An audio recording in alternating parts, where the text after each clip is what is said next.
안녕하세요. 사연에 빠지다의 DJ 민영입니다. 오늘 사연자님은 인과응보라는 말을 아주 뼈저리게 느끼는 사건이 있었다는데요. 과연 어떤 사연인지 들어보시겠습니다. 오늘도 두 가지 사연 준비되어 있는데요. 끝까지 들어주실 거죠? 그럼 바로 시작해 볼게요. 구독과 좋아요도 잊지 말고 꾹 눌러주세요. 안녕하세요. 저는 30대 이혼녀입니다. 저는 벌써 이혼한 지 3년이 넘었네요. 지난 3년 동안 저는 한 번도 이혼한 걸 후회해 본 적이 없습니다. 그만큼 제 결혼 생활은 끔찍했거든요. 하지만 이혼하고 나서도 한 번씩 자다가 벌떡 일어나 눈물이 날 정도로 억울한 일이 문득문득 떠올라요. 왜 그때 내가 가만히 당하고만 있었을까? 잘못한 것도 없는 내가 왜 먼저 잘못했다고 미안하다고 사과했을까? 지난날에 제가 너무 답답해서 눈물이 왈칵 쏟아지고는 했습니다. 그 답답한 마음을 조금이나마 해소해보고자 제 지난 결혼 생활에 대해 정리하는 마음으로 사연을 보내봅니다. 저는 30에 결혼했어요. 사실 그때까지도 나이만 먹었지 저는 세상 물정이라고는 잘 몰랐습니다. 그럴 수밖에 없었던 게 나이 30이 될 때까지 혼자 살아본 적도 없고 중요한 일을 스스로 결정해 본 적도 없었어요. 항상 부모님께서 만들어주시는 대로 시키는 대로 따르면서 살아왔거든요. 여기까지 들으면 나이 30에 답답하다고 할 수도 있지만 저는 하나도 불편한 게 없었어요. 부모님께서 시키는 대로 따르며 살아온 제 인생에 저는 전혀 불만이 없어요. 오히려 부모님 말씀대로 결정하고 살아와서 크게 힘든 일이 없이 잘 살았다고 생각해요. 더군다나 저는 운이 좋은 편이라 태어날 때부터 제 미래에 대한 걱정이나 돈 걱정 같은 건 한 번도 해본 적 없이 살았거든요. 할아버지께서 운영하시던 식품 사업을 아버지께서 물려받아 운영해왔어요. 다른 형제들도 있었지만 할아버지께서 차남인 아버지를 좋게 보시고 돌아가시기 직전에 아버지에게 모든 사업을 일임했습니다. 다른 형제들의 반대와 방해도 있었지만 아버지는 보란듯 회사 운영을 잘 해나가셨어요. 저는 아버지의 조언에 따라 대학도 식품 유통 관련 학과에 진학하고 졸업하자마자 아버지 회사에서 일했습니다. 회사 내에 아버지의 다른 형제들과 사촌 형제들도 있어서 제가 회사에서 일하는 동안 저를 괴롭히려고도 하고 부딪히는 일도 있었어요. 그럴 때마다 아버지께서 중간에서 다 해결해 주셨습니다. 저를 괴롭힌 사촌들을 지방 물류센터로 보내거나 현장직으로 보내버렸습니다.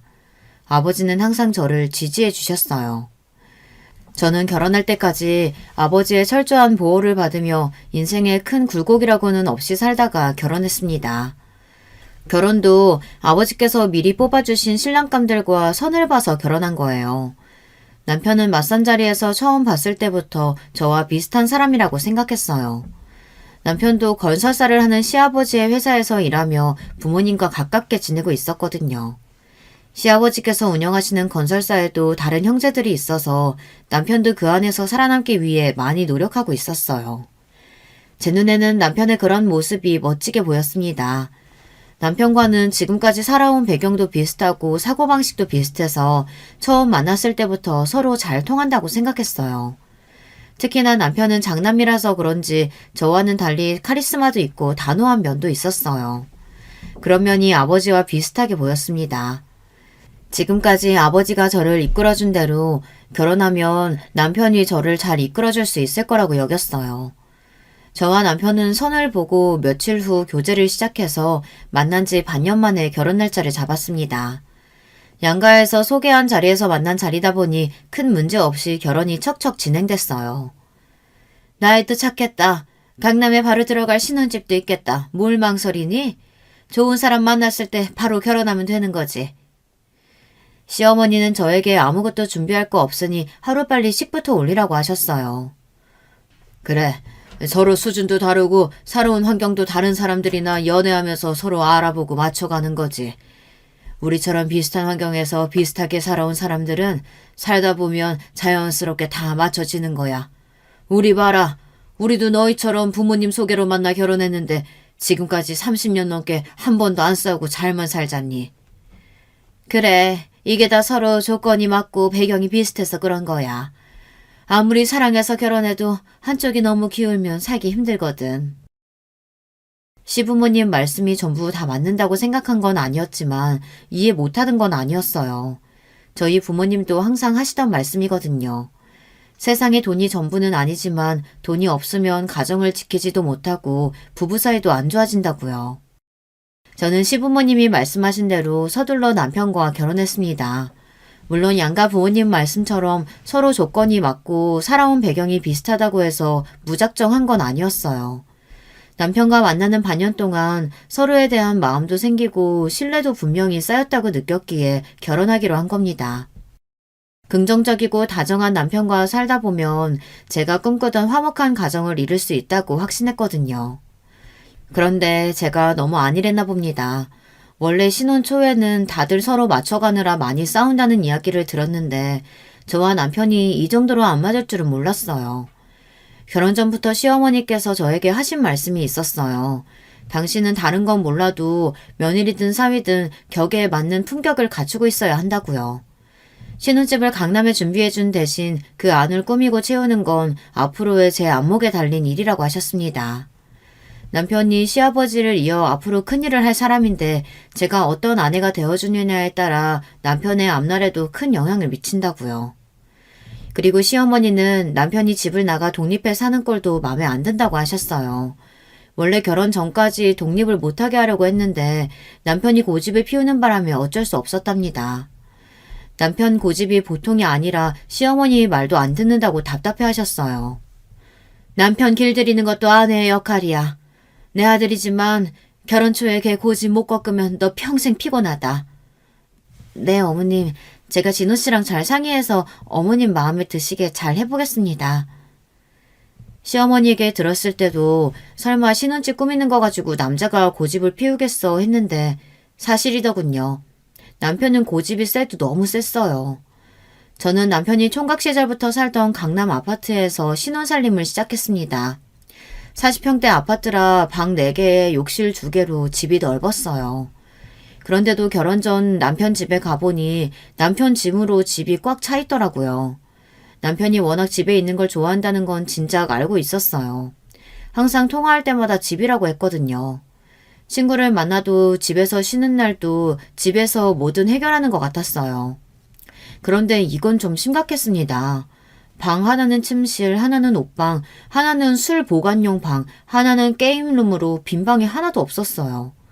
저도 결혼 전 유복하게 살았다면 살았으니 제 짐이 많아요. 저도 친정에 있을 때 제 방과 옷방, 방 2개를 사용했거든요.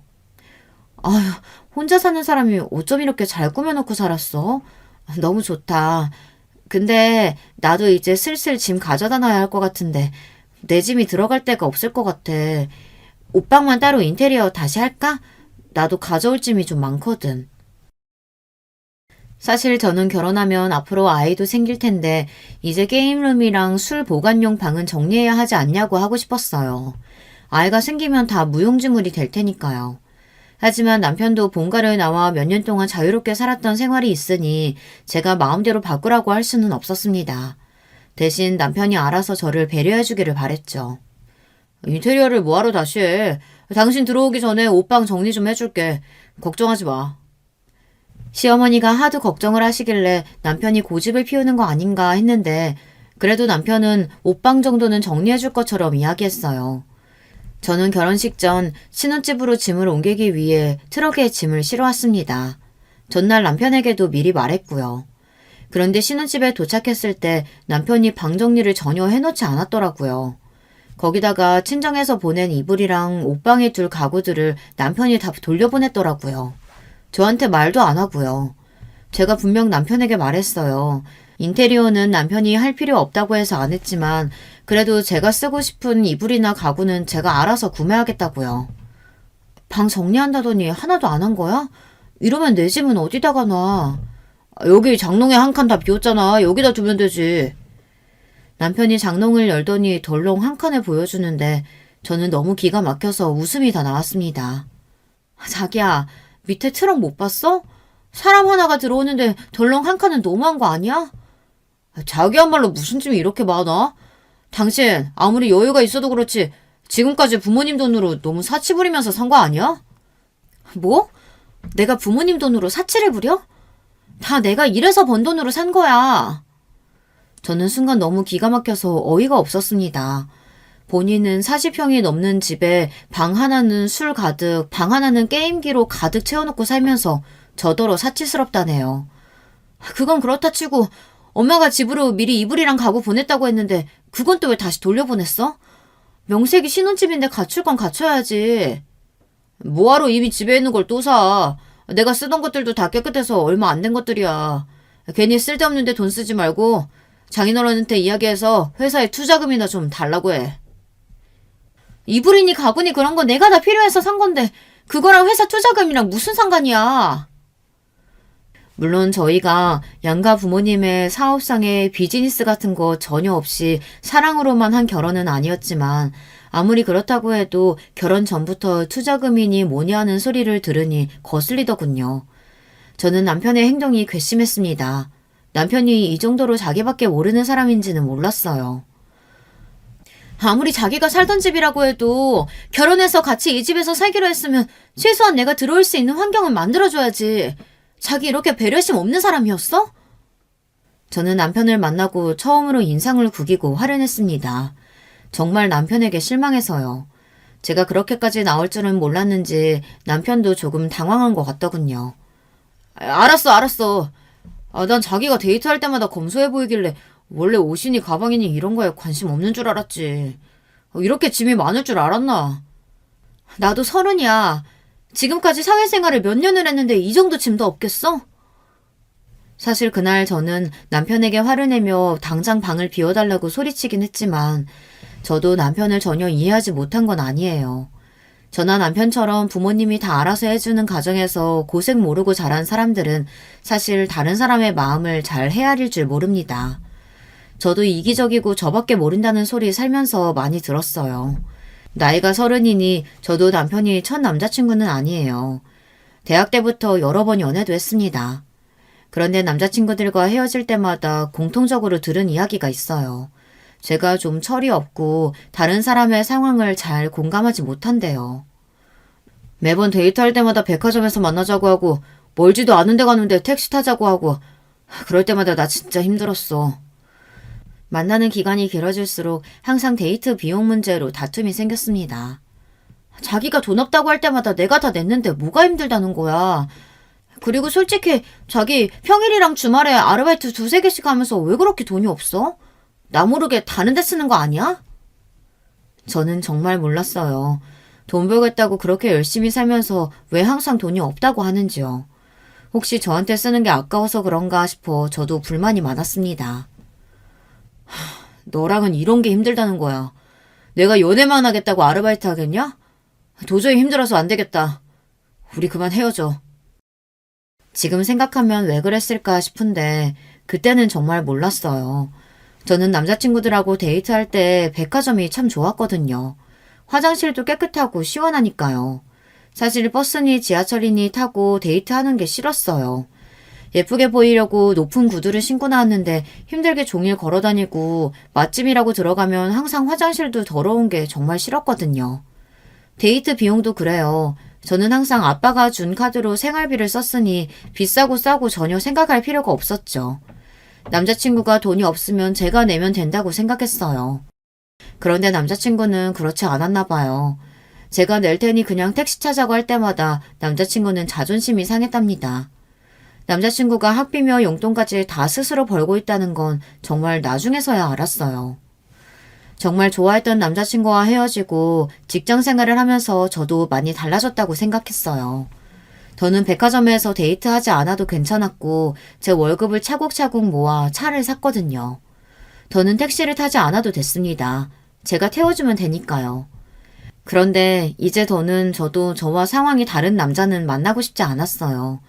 남편과 결혼하면서 저도 알게 된 사실인데 남편과 만나 연애하면서 나는 이런 연애가 맞는 사람이구나 깨달았거든요. 속물이라고 해도 할 수 없지만 어디를 가든 뭘 먹든 데이트 비용 같은 거 걱정하지 않고 만나는 연애가 편하고 좋았습니다. 그래서 남편과 결혼한 거예요. 안정적이고 편안한 가정을 꾸리기 위해서요. 그런데 제 생각은 틀렸습니다. 결혼식을 올리고 신혼여행에 다녀올 때까지도 남편과 제가 조금 다르긴 하지만 그렇다고 살면서 문제가 될 정도로 서로 이해하지 못한다고 여겨지지는 않았어요. 살다 보면 충분히 극복할 수 있는 문제라고 생각했죠. 그런데 남편은 제가 생각한 것보다 훨씬 더 문제가 많았습니다.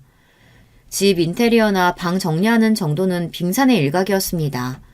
남편은 정말 자기중심적이었어요. 평일과 주말 한 주의 일정이 자기 마음대로였죠. 평일엔 퇴근하고 집에 들어오면 저녁도 먹지 않은 채 게임방에 들어갔어요. 저에게 저녁을 차려서 게임방으로 가져다 달라고 하고는 밥도 게임방에서 혼자 먹고 새벽 1~2시가 될 때까지 나오지 않았습니다. 주말도 마찬가지였어요. 아침에 눈 뜨면 게임방에 들어가서 하루 종일 처박혀 있다 저녁이면 친구들을 집에 불러 밤새 술을 마셨습니다. 처음엔 저도 남편을 이해해보려고 노력했어요. 일이 힘들어서 스트레스 풀려고 하는 건데 다 큰 성인이 게임 좀 한다고 아내가 매일 잔소리하면 남편이 결혼한 걸 후회할지도 모른다는 걱정이 됐거든요. 저는 남편과 사이좋게 지내고 싶었어요. 남편도 30년 넘게 살아온 방식이 있는데 결혼했다고 하루아침에 제 마음대로 바꾸려고 하면 자꾸만 싸워야 하니까요. 남편과 싸우고 싶지 않았습니다. 평화로운 방법으로 해결하고 싶었어요. 저희 부모님도 시부모님도 이런 과정을 거쳐서 평화롭고 안정적인 가정을 만들었다고 했으니까요. 그런데 그것도 하루 이틀이지 매일 같은 상황이 반복되다 보니 견디기 힘들더군요. 저도 평일엔 일하고 들어와서 피곤해 손 하나 까딱하고 싶지 않은데 남편 비유까지 맞추려니 쉽지 않더군요. 가끔은 제가 아내가 아니라 남편 집에 일을 해주러 온 가정부인가 싶을 때도 있었어요. 남편이 퇴근하고 돌아와서 씻고 있으면 저는 알아서 저녁상을 차려야 해요. 씻고 나온 남편이 게임방으로 들어가면 알아서 상을 가져다 주고 저는 혼자 저녁을 먹고 집안일을 해야 했습니다. 크게 빨래며 청소는 물론이고 소소한 집안일까지 모두 다 제 차지였어요. 남편은 잘 때까지 게임방에서 나올 생각을 안 했으니까요. 주말도 마찬가지였습니다. 저도 쉬는 날이면 남편과 나들이도 가고 데이트도 하고 싶은데 남편은 항상 집에서 지내기를 원했어요. 사람을 만나도 집으로 사람을 자꾸만 초대하니 주말까지 저는 음식 준비를 해야 했습니다. 한 번은 하다 너무 화가 나서 남편한테 싫은 소리를 좀 했어요.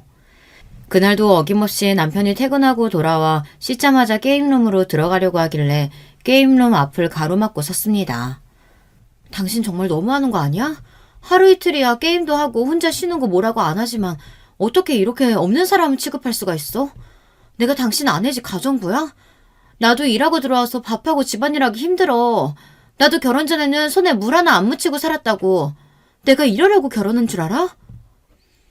너무 속상하고 억울해서 눈물까지 왈칵 나올 것 같았습니다. 그런데 남편이 하는 말이 어처구니가 없더군요. 누가 당신 너로 집안일 하라고 했어?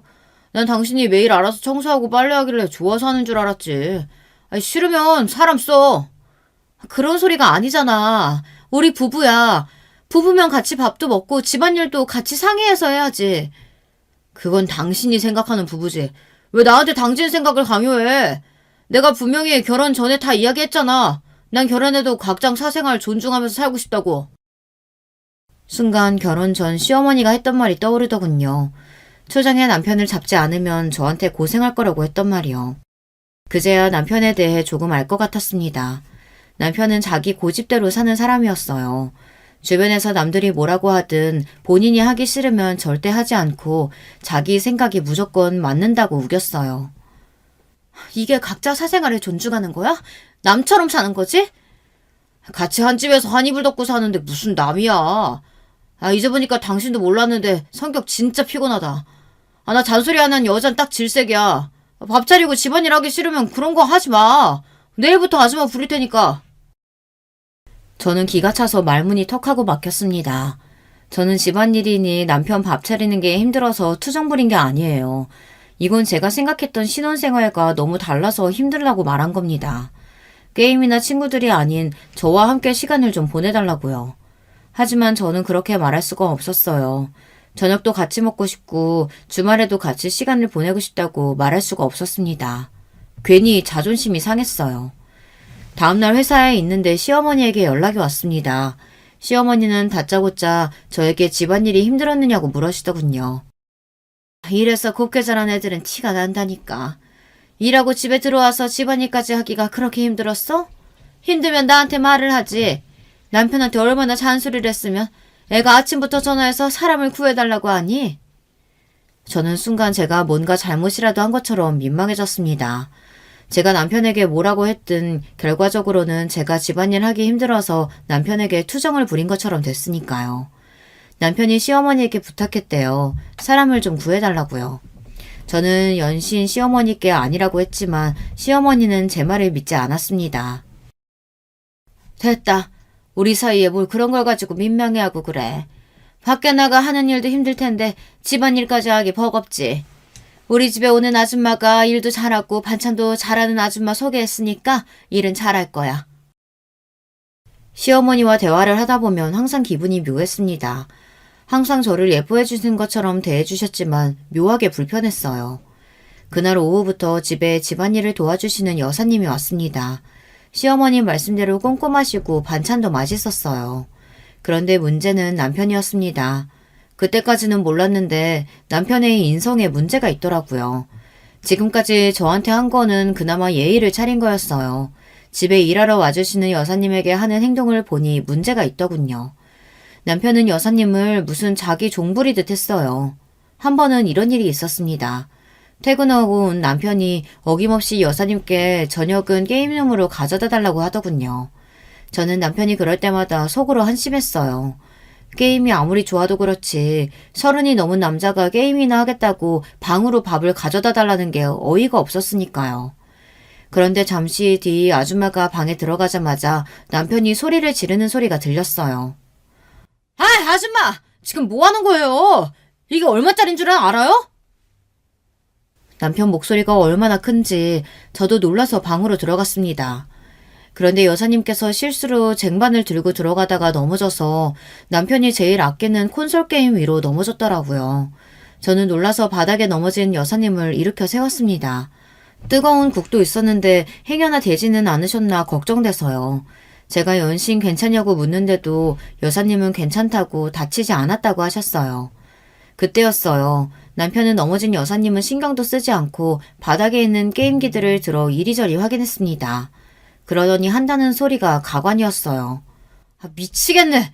기계 안으로 반찬 국물 다 들어가서 이거 망가진 거 아니야? 남편의 말에 당황한 여사님께서 어쩔 줄 몰라 하시는 모습을 보니 저까지 다 화가 났습니다. 아무리 본인이 아끼는 물건이라도 그렇지 사람이 뜨거운 음식을 들고 있다 넘어졌는데 저런 소리를 하는 게 정상인가 싶었어요. 그러게 밥을 식탁에서 먹어야지 왜 매일 힘들게 하고 갖다 달라고 해서 이 사달을 만들어. 아니에요, 사모님. 제가 부지하게 굴어서 실수한 건데요. 사장님 죄송합니다.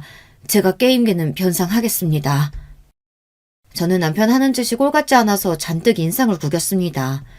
그런데도 남편은 아랑곳하지 않았어요. 오히려 더 망나니 짓을 했습니다.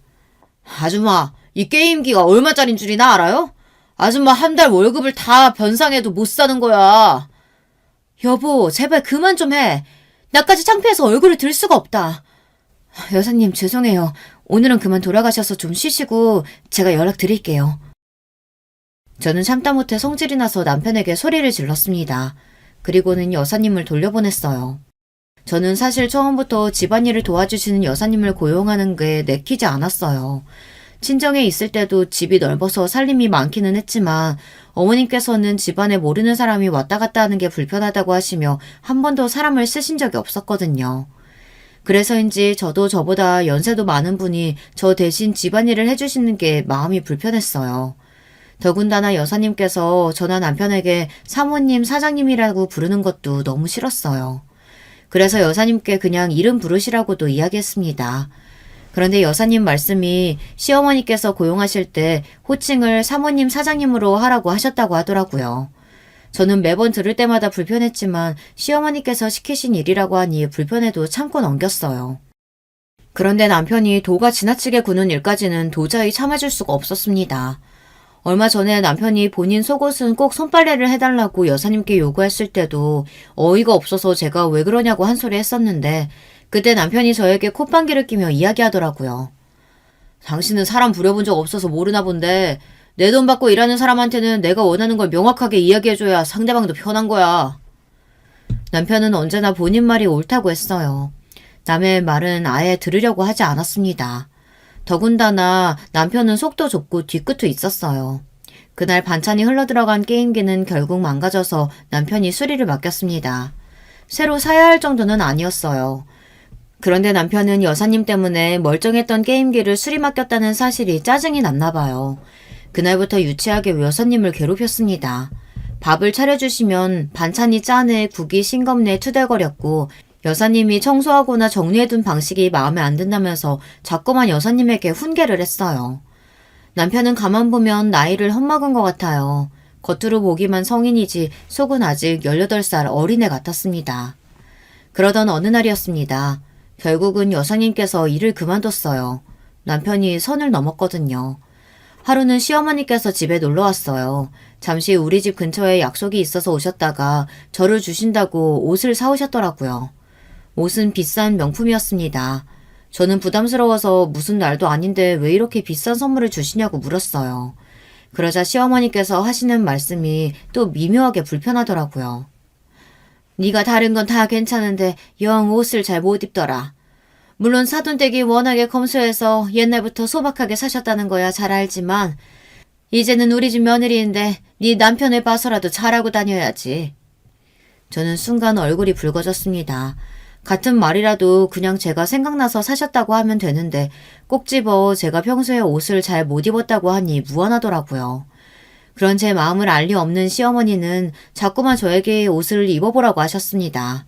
그런데 그때였어요. 마침 설거지를 하고 있던 여사님에게 남편이 하지 않았으면 좋을 말을 했어요. 어머니 말씀이 맞아. 당신이 워낙 소탈해서 없는 사람들하고도 잘 어울리고 있는 티 안 내는 건 아는데 이제 내 수준에 맞춰야지. 아, 당신 입던 옷, 보세 옷이랑 신발들 다 정리해서 아줌마한테 주는 거 어때? 아줌마 따님이 30 못 됐다고 했던가? 아마 이 사람이 입던 거 딸한테 갖다 주면 좋다고 입을 거예요.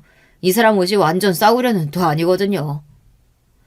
남편은 뭐가 그렇게 재밌는지 배까지 잡고 크크거리며 웃었습니다. 저까지도 불쾌했어요. 저는 미간을 구기며 남편에게 한 소리 하려 했습니다. 그런데 그 순간 지금까지 잘 참고 있던 여사님께서 폭발하고 말았어요.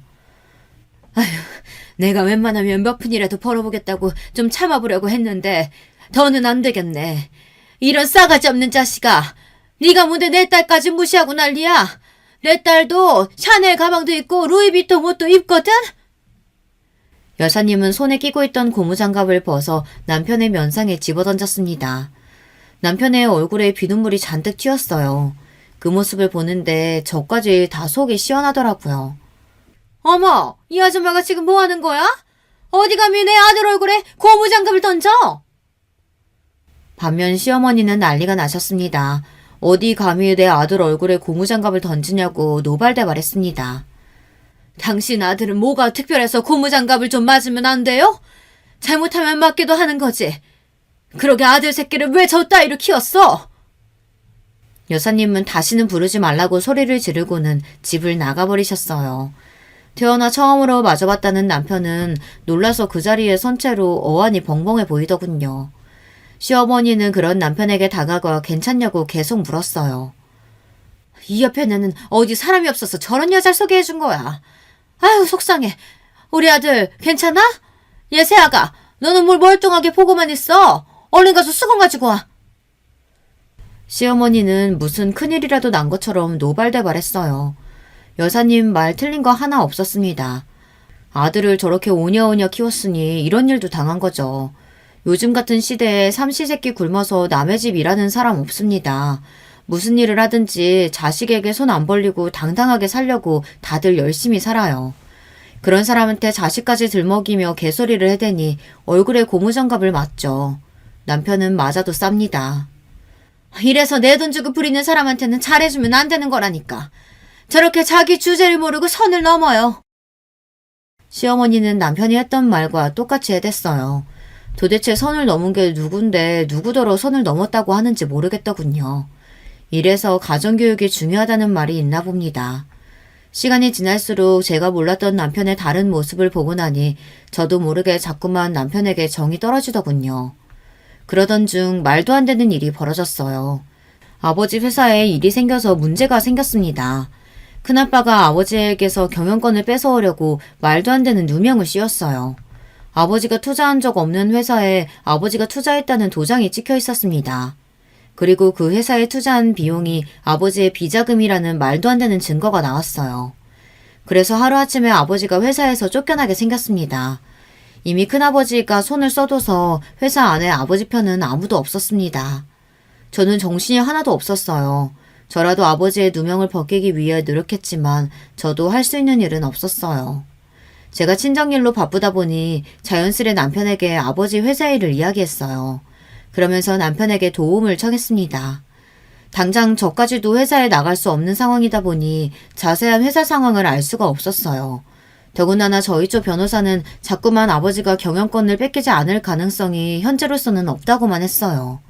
그래서 저는 남편에게 부탁을 좀 했습니다. 남편의 회사 쪽 변호사한테 일을 알아봐달라고 했어요. 그런데 남편 말이 좀 이상하더군요.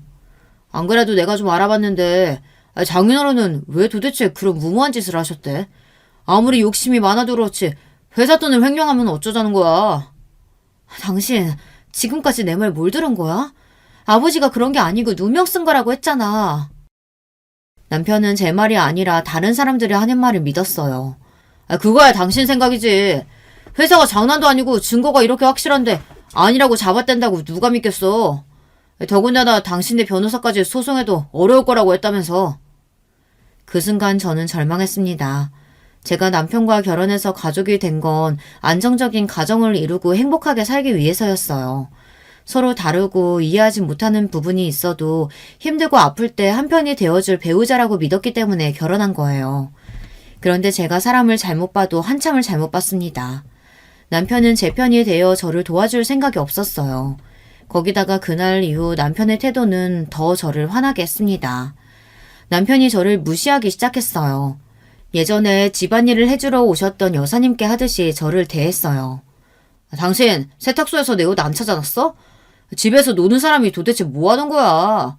이래서 가족교육이 중요하다고 하는 거라니까. 남의 돈 거저 먹으려고 하잖아. 저는 순간 제 두 귀를 의심했습니다. 남편이 저에게 하는 소리가 맞나 싶어서요.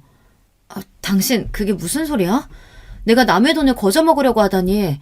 도대체 누가 누구 돈을 먹는다는 거야? 누구 돈이기는 누구 돈이야. 내 돈이지. 당신 장인어른 때문에 회사에서 쫓겨난 지가 벌써 몇 달째야. 집에서 놀면서 내 돈이나 축내고 있으면 내 돈 거저 먹으려 하는 거 맞지? 세상에 이런 남편이 또 있을까요? 어떻게 남편이라는 인간이 억울하게 회사에서 쫓겨난 아내에게 집에서 논다고 자기 돈을 거저 먹으려고 한다는 소리를 할 수가 있을까요? 순간 화가 나는 것도 잠시 제 처지가 너무 초라해서 눈물이 앞을 가렸습니다. 괜히 장인어른 문제 해결하겠다는 핑계로 집에서 빈둥거리 생각하지 말고 빨리 직장부터 구해. 나도 봐주는 건 이번 달까지야. 다음 달부터는 무조건 생활비 내놔. 남편이 저에게 이럴 줄은 몰랐습니다. 지금까지 남편이 좀 무뚝뚝하고 저에게 별 관심은 없어도 돈 가지고 말한 적은 없었어요. 결혼하고 줄고 둘이 똑같이 생활비를 내며 살기는 했지만 종종 우리 가족의 미래에 대해 이야기를 할 때면 아이가 생기면 저에게 일을 그만두라고 했어요. 아이에게는 엄마가 꼭 옆에 있어줘야 한다면서요. 그러면서 생활비는 제가 필요한 만큼 주겠다고 했습니다. 그랬던 사람이 저희 친정이 망하자마자 저렇게 다른 모습으로 나오니 실망스럽더군요. 남편은 마치 제게 빚을 받으러 온 빚쟁이 같았어요.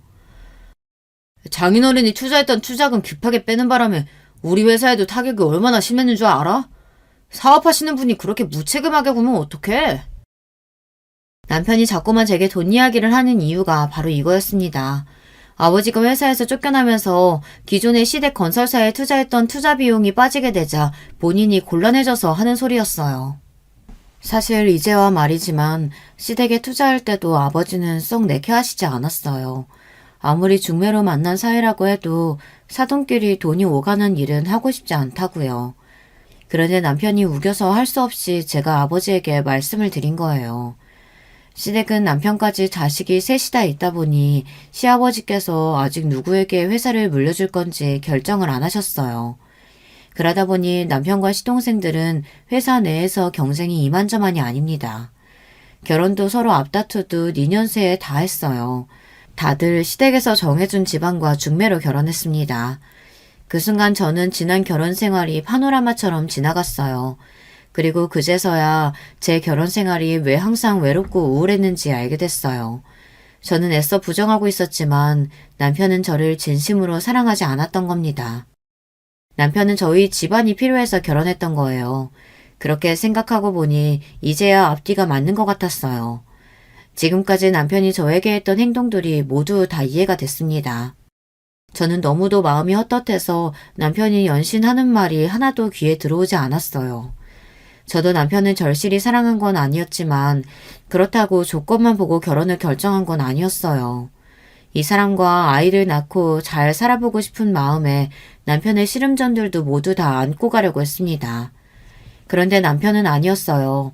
사업이 망해버린 저희 친정이나 저 같은 아내는 귀찮고 필요 없는 것 같았죠.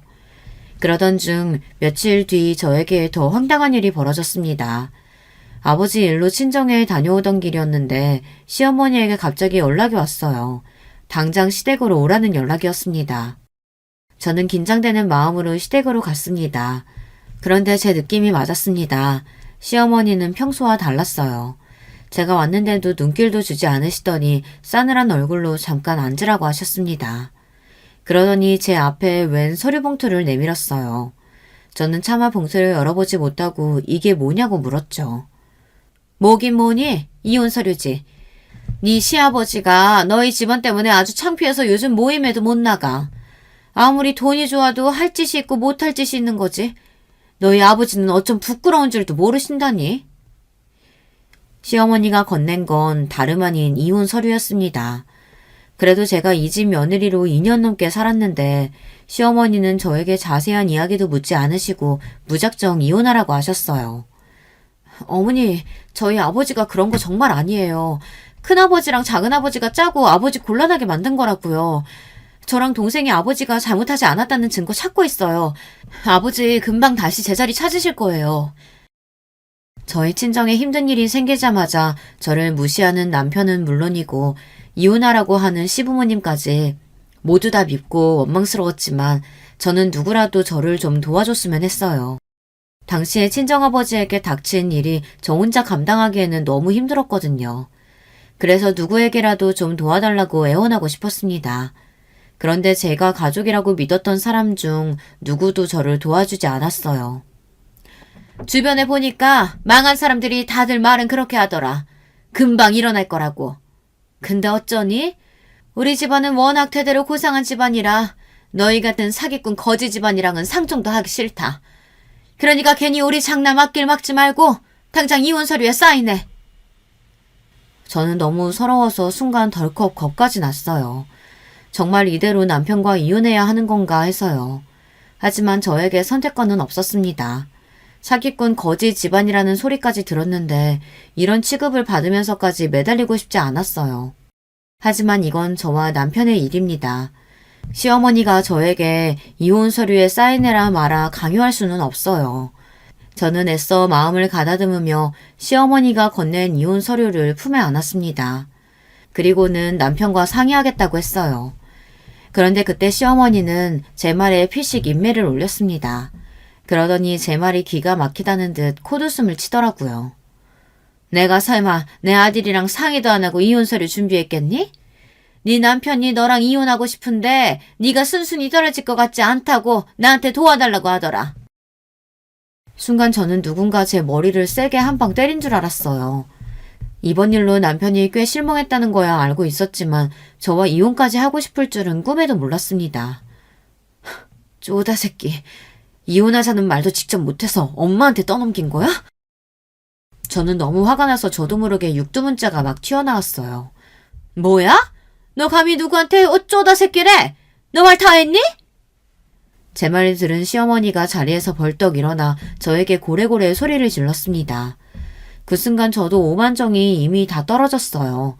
남편이고 시댁이고 더는 상종하고 싶지 않았어요. 아니요. 말 다 못했어요. 다 큰 아들이 이혼도 혼자 못해서 엄마가 나서는데 그게 쪼다 새끼가 아니면 도대체 뭐래요? 저도 덜 떨어진 마마보이 쪼다랑은 더 이상 살고 싶지 않으니까 지금 당장 이혼 서류에 사인하죠 뭐. 저는 그 자리에서 이혼 서류에 사인했어요. 시어머니는 사인한 서류를 얼른 챙기더니 절대 딴소리하지 말랍니다. 저는 절대 딴소리할 일 없다고 큰 소리로 얘기했어요. 그리고 남편은 끝까지 찌질했습니다. 이혼 서류가 접수되자마자 저에게 덜렁 문자 한 통 보냈어요. 아무리 이혼하게 됐어도 그렇지 2년을 넘게 산 아내한테 마지막으로 한다는 말이 짐이나 가져가라네요. 저는 제 머릿속에서 결혼 생각 전체를 지울 수만 있다면 뭐든 하고 싶었습니다. 그 정도로 끔찍했어요. 저는 이혼하면 제 인생이 대단히 크게 바뀔 줄 알았어요. 그런데 이상할 정도로 아무렇지 않았습니다. 오히려 집을 나와 친정으로 돌아오니 훨씬 더 마음이 편했어요. 게임룸에 들어가 언제 나올지 모르는 남편을 더는 기다리지 않아도 되고 혼자 멀뚱히 앉아 밥을 먹지 않아도 됐습니다. 식구들과 좁은 단칸방에 살면서도 남편과 살 때보다 훨씬 외롭지 않았습니다. 그리고 아버지와 어머니가 힘들 때 함께 있어줄 수 있어서 좋았어요. 어느 때보다 힘든 시기를 보내고 있었지만 사랑하는 가족들이 똘똘 뭉쳐 힘을 합치니 참고 견딜 수 있었습니다. 그리고 다시 한번 느꼈어요. 이런 게 가족이라는 걸 말이죠. 그로부터 3년을 눈코 뜰 새 없이 정신없이 살았습니다. 오로지 아버지의 재기만을 위해 힘썼어요. 그리고 드디어 기다리고 기다리던 날이 밝았습니다. 저는 다시는 올 일 없을 줄 알았던 시댁에 왔어요. 저와 아버지가 시댁에 들어서자 현관 앞에서 기다리고 있던 남편과 시아버지가 토끼눈을 뜨고 놀라 어쩔 줄 몰라 했습니다. 이게 어떻게 된 일이야? 분명 일본에서 오시는 김 사장님 제일교포라고 했잖아. 저도 분명 직원들한테 제일교포라고 들었는데요. 시아버지는 전 남편에게 버럭 소리를 질렀습니다. 그 모습을 보는데 저는 웃음이 튀어나왔어요. 그리고 저는 태어난 얼굴로 한 걸음 더 다가갔습니다. 아버님, 이 사람한테 화내지 마세요. 이 사람이 뭘 알겠어요. 원래 항상 일은 다 직원들한테 시키고 본인은 게임만 하잖아요. 당신 이게 어떻게 된 일이야? 오늘 우리 집하고 식사하기로 한 분들은 일본에서 요즘 제일 잘 나가는 제일 기업 실장님하고 대표님이라고. 남편은 당황해서 연신 고개를 흔들었습니다. 지금 이 상황이 믿기지 않는다는 듯이요. 저는 자꾸만 흘러나오는 웃음을 애써 감추며 가방에서 명함을 꺼냈습니다. 아, 제가 아직 명함을 안 드렸네요. 여기 받으세요. 제가 바로 제일기업 김 실장입니다. 여기는 제 아버지이신 김 대표님이시고요. 말도 안 돼. 제일기업은 지난해 3천억 이익을 낸 기업이라고. 특별히 우리 회사에 투자하고 싶다고 해서 모신 건데 어떻게 당신이 제일기업 이사야? 장인어른이 어떻게 제일기업 대표냐고!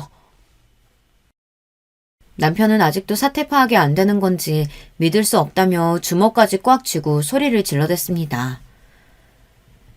이 사람이 내가 제일기업 대표라는데 어디서 감히 내 딸한테 소리를 질러?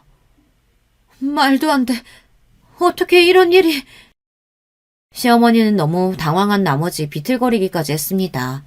하긴 그럴만하죠. 저한테 한 짓이 있는데 얼마나 놀랐겠어요. 너 이 자식, 이거 어떻게 된 일이냐? 너희 장인 쫄딱 망했다고 다시는 제기 못한다고 그랬잖아. 아버지도 장인어른 절대 제기 못한다고 하셨잖아요. 이제 와서 왜 저한테 그러세요? 시아버지와 남편은 서로의 탓을 하느라 바빴습니다. 어허, 듣던 대로 매너가 없는 사람들이네. 사람 불러놓고 언제까지 현관에 세워두는 거야? 우리한테 투자 받고 싶지 않은가 보지? 아닙니다, 장인어른. 저희 이번 투자 어그러지면 정말 힘들어져요. 제발 예정을 생각해서라도 한 번만 도와주십시오. 남편은 그제야 정신이 드는 건지 급하게 허리를 90도로 숙이며 사정을 했습니다. 그 모습을 보는데 어찌나 통쾌하던지 웃음을 참을 수가 없었어요. 시댁에 들어가 식사를 하는 동안에도 거의 손만 안 빌었다 뿐이지 저와 아버지의 눈치를 보느라 밥도 제대로 먹지를 못하더군요. 시부모님도 마찬가지였고요. 이게 다 어떻게 된 일이냐고요. 저와 아버지는 억울한 누명을 쓰고 회사에서 쫓겨난 뒤로 어떻게든 다시 복귀하기 위해 아버지가 누명을 썼다는 증거를 찾아다녔어요. 그러던 중 아버지와 30년 넘게 근무했던 임원 중 한 분의 양심 고백으로 아버지는 누명을 벗을 수 있었습니다. 아버지는 곧바로 대표직에 돌아갈 수 있었지만 그렇게 하지 않고 다른 계획을 세웠어요. 철저히 저의 복수를 위해서요. 그 망할 놈의 집구석, 코딱지만한 건설사 누구 덕분에 먹고 살게 해줬는데 감히 내 딸을 쫓아내? 내가 절대 가만 안 둬.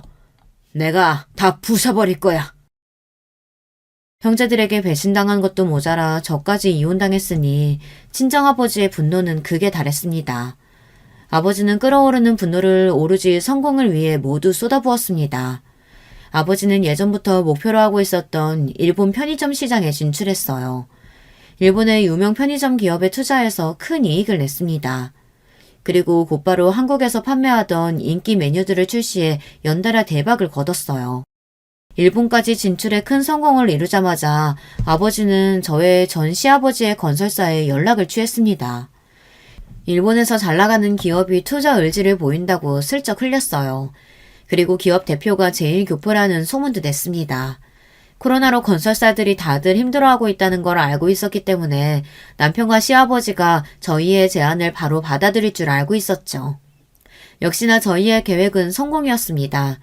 시부모님과 남편의 눈물 나는 노력과 애원에 아버지는 투자하겠다고 약속하고 시댁을 나섰어요. 사실 여기까지도 모두 다 아버지와 저의 계획이었습니다. 저와 아버지는 지난 3년간 피나는 노력으로 재기하면서도 시아버지의 회사를 잊지 않고 감시하고 있었어요. 시아버지가 운영하는 건설사의 약점과 비리를 미리 파악하고 있었습니다. 그렇게 해서 시아버지의 건설사에 접근해 투자를 약속하고 시아버지와 남편이 그 투자금으로 여기저기 사업을 벌이며 곧바로 비밀을 빌미로 투자금을 회수할 생각이었어요. 그러면 시아버지의 회사가 부도가 나는 건 시간 문제니까요. 곧 아버지께서 시아버지를 만나 투자 계획을 이야기하겠다고 하셨습니다. 저는 사실 고민이 됩니다. 그깟 돈 때문에 저를 무시하고 내쫓았던 남편도 밉고 시부모님도 미워요. 마음 같아서는 복수하고 싶습니다. 하지만 시아버지께서 평생을 일궈낸 회사를 망하게 하면서까지 복수하는 게 맞나 싶어요. 저희 아버지께서 평생을 바친 회사를 잃고 힘들어하시는 모습을 바로 옆에서 지켜봤는데 그런 짓을 제가 하는 게 옳은 일인가 아직 확신이 서질 않습니다. 그렇게 되면 제가 아버지를 큰아버지나 작은아버지 같은 사람으로 만드는 거니까요. 아버지에게 아직 말씀을 드리진 못했지만 저는 아직 결정하지 못했습니다. 그래서 이렇게 사연까지 보내게 됐어요. 여러분들이라면 어떻게 하시겠습니까? 복수를 위해 기꺼이 불구덩이라도 뛰어드는 게 맞는 걸까요? 그게 아니라면 지금이라도 여기서 멈춰야 할까요? 여러분의 생각을 댓글로 남겨주시면 하나하나 읽어보고 참고하도록 하겠습니다. 지금까지 저의 이야기를 끝까지 들어주셔서 감사합니다. 여러분의 가정에는 언제나 좋은 일만 가득하시길 바랄게요. 여러분, 두 번째 사연 시작하기 전에 좋아요, 구독 꼭 눌러주실 거죠? 그럼 두 번째 사연 바로 시작합니다. 안녕하세요. 저는 서울에서 사업체를 운영하고 있는 머지않아 집 천명의 나이가 되는 싱글녀입니다. 여러분, 살면서 천륜이란 말을 한 번씩 들어보셨죠? 사전에서는 천륜을 부모, 형제 사이에서 마땅히 지켜야 할 도리, 혹은 부모와 자식 간의 하늘의 인연으로 정하여져 있는 사회적 관계나 혈연적 관계라고 정의하고 있습니다. 저는 현재 성공한 여성사업가지만 천륜을 저버린 죄로 평생을 고통 가운데 살아왔습니다. 제가 무슨 얘기를 하려는지 궁금하시다고요? 지금부터 그 얘기를 들려드리겠습니다. 저는 강남 개발이 한창이던 1970년대에 서울의 한 부잣집에서 태어났습니다. 아버지는 건설업에 종사하셨는데 제가 태어날 즈음만 해도 군소업체였던 아버지 회사는 70년대 한국 건설회사의 본격적인 중동 진출과 강남 개발 등 여러 호재에 편승을 하면서 사세를 크게 확장했습니다.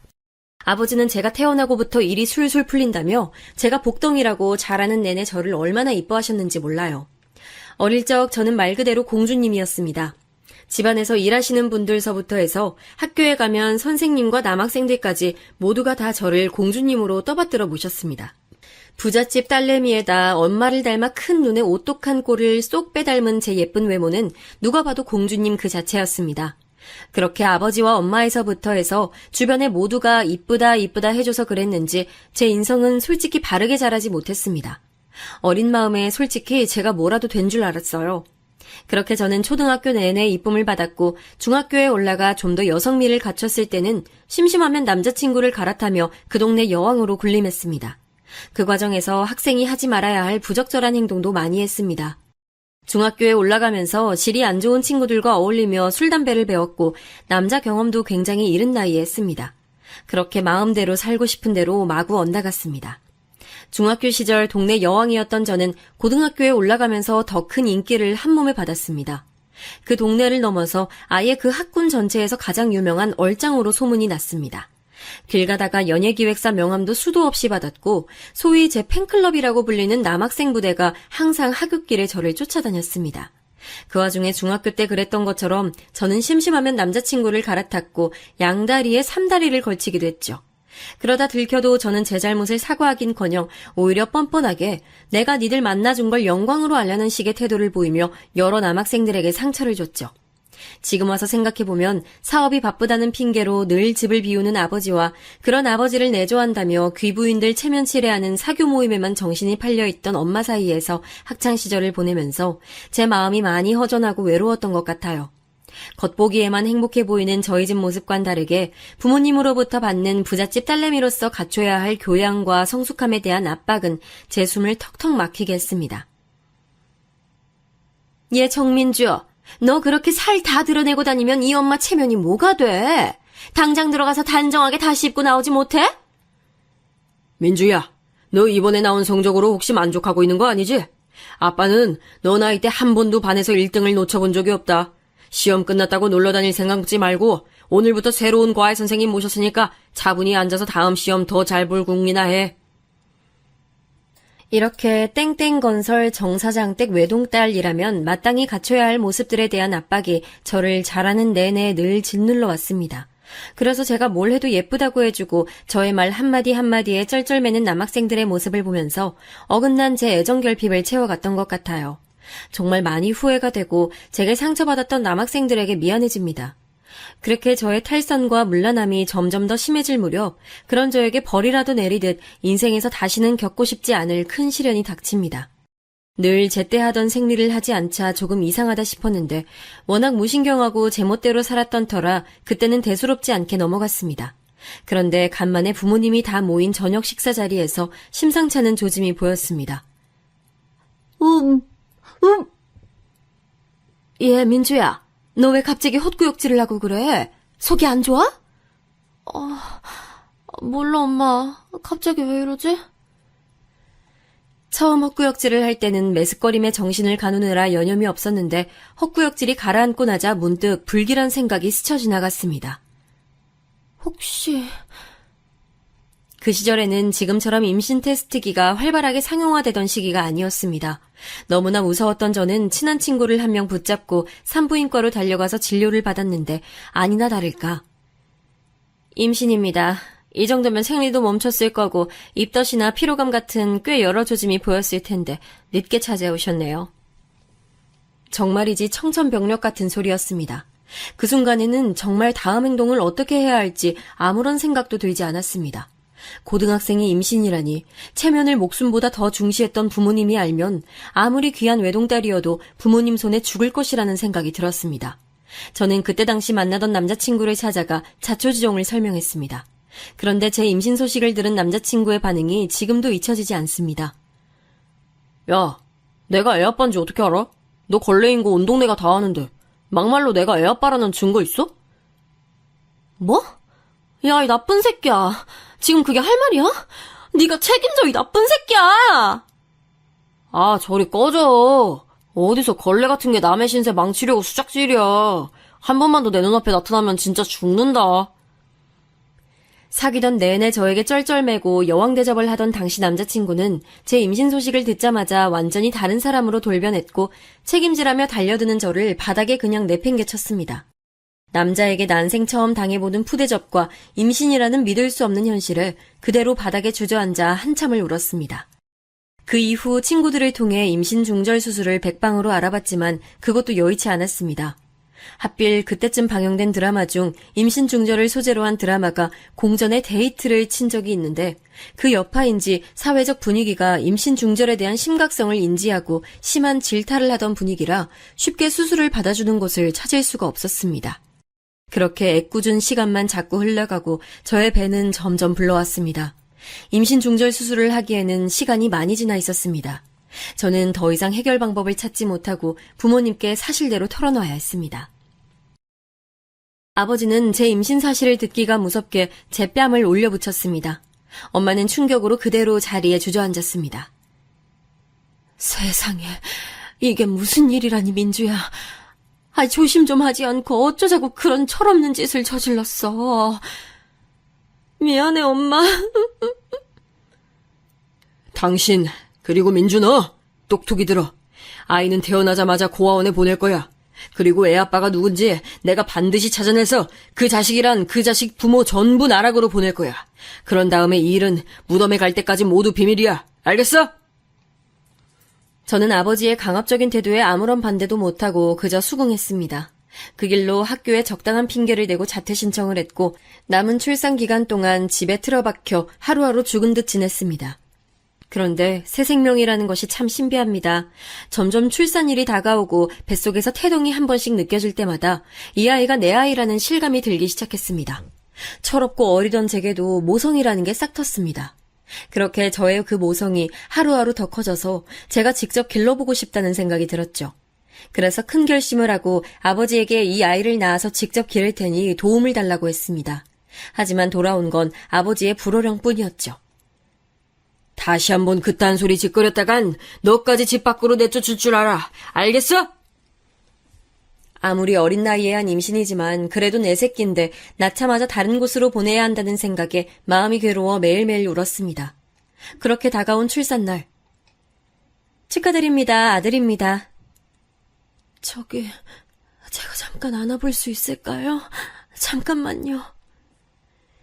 극심한 출산의 고통이 채 가라앉기도 전에 간호사들을 졸라 이대로 헤어지면 영영 못 볼지도 모르는 제 아기를 품에 잠깐 안아봤습니다.